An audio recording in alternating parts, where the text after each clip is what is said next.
Welcome back, everyone. So today's article is a little personal story by our article writer, by the author, and they describe an experience. I guess they are American, so they've recently visited home, picked up a few products from Trader Joe's and maybe other places that they miss while they're here in Korea, and they brought them back into Korea. But the sniffer dog caught them and asked them, well, not the dog, the dog caught them, and then the dog's handler asked them to open up their suitcase and search through the products. And they focused on one particular bottle of seasoning, a Trader Joe's seasoning, and checked through the ingredients list and found poppy seeds. And unbeknownst, I think, to the author at that point, you cannot bring poppy seeds into Korea personally.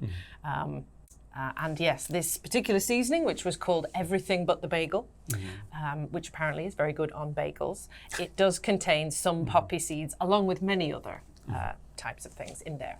So I guess the seasoning was confiscated, maybe thrown away, maybe taken home. Thrown away in the stomach. Yes, I know a certain bin that might have gone in. I'm not accusing anyone, allegedly. I don't know, I'm just guessing. And then, so yeah, he was a bit disappointed. He couldn't take his favorite seasoning to put on his bagels and other products. So yes, it describes how the poppy seed has a minuscule amount of opium in it. It's nowhere near enough to get you high, not even if you sit there and eat handfuls and handfuls and handfuls of them. But technically speaking, perhaps you could plant those poppy seeds, and through crossbreeding and careful gardening know-how and knowledge, you could perhaps create your own opium poppy plant. It wouldn't be as simple as just planting the seeds, but you know, there probably would be a process you could do to make that, and then potentially start making, producing, selling opium, which is a very powerful and of course illegal drug. So just in case, they have decided to ban the poppy seed. And I have to be honest, even though I've been coming in and out of Korea for many, many years, I didn't actually know poppy seeds were banned. I hope I've never accidentally brought in any poppy seeds. Sorry if I have. It was never my intention. I did know that some other things were banned on import. I remember when they banned all dairy and meat products. That was maybe 5 or 6 years ago. They got very strict on those things. You have to have a special license, I guess, to import those for commercial reasons. So you've got to be careful not to bring them in your suitcase, which is sad for me because, you know, I'm a cheese lover. I used to bring cheese with me back from the UK, and now I can't do that. Very sad.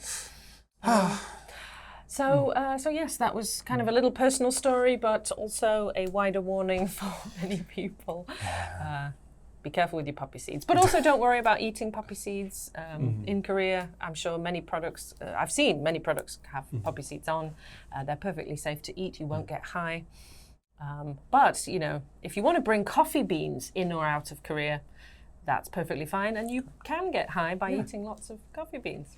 I've done it. I love the ones covered in chocolate. Oh, yeah. Ooh, chocolate covered espresso beans.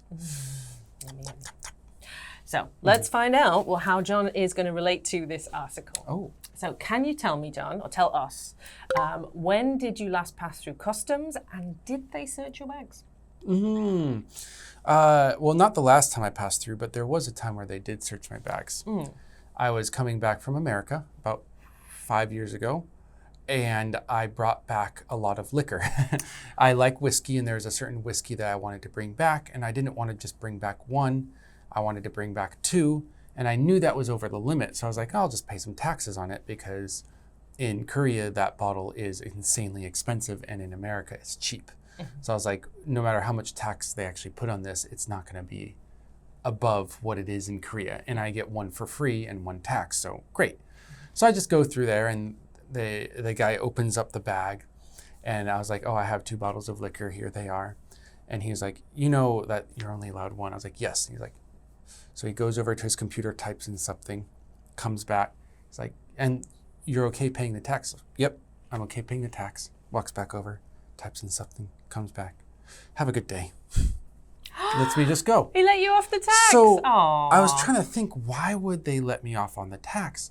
And then I was thinking maybe because the bottles are so cheap, because you have the receipt and everything to like prove it. And probably the tax was like, for one, they might have been shocked that I actually was honest in bringing it in. Number two, it might have been just like, the tax might have been like 13 cents or something, you know what I mean? And instead they're like, let's just get out of here. Like, we don't bother to do the paperwork. Yeah, like maybe if you're bringing 20 bottles in, there's something, but you're literally one bottle over, just goodbye. I think so. I was like, thank you, sir. Bye-bye. And I drank them all. Not in a day, though, in a few weeks. Yes. Oh, well, a nice story.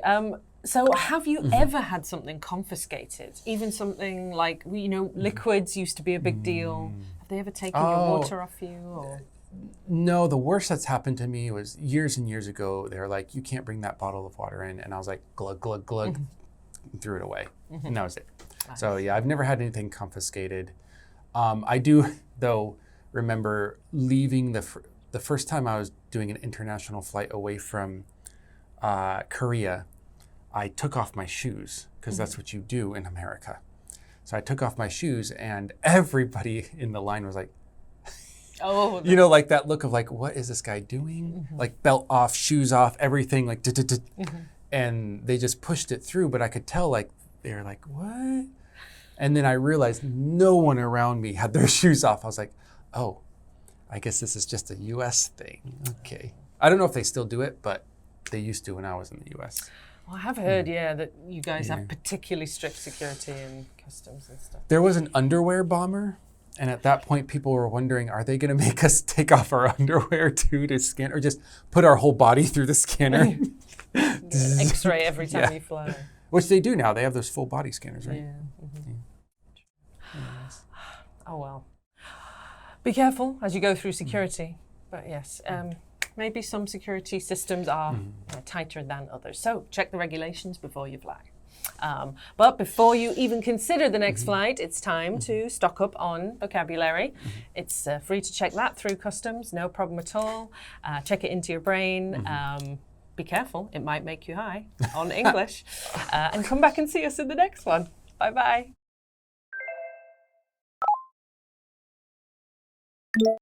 Customs. Customs. Brevity. Brevity. Sniffer dog. Sniffer dog. Minuscule. Minuscule. Single out. Single out.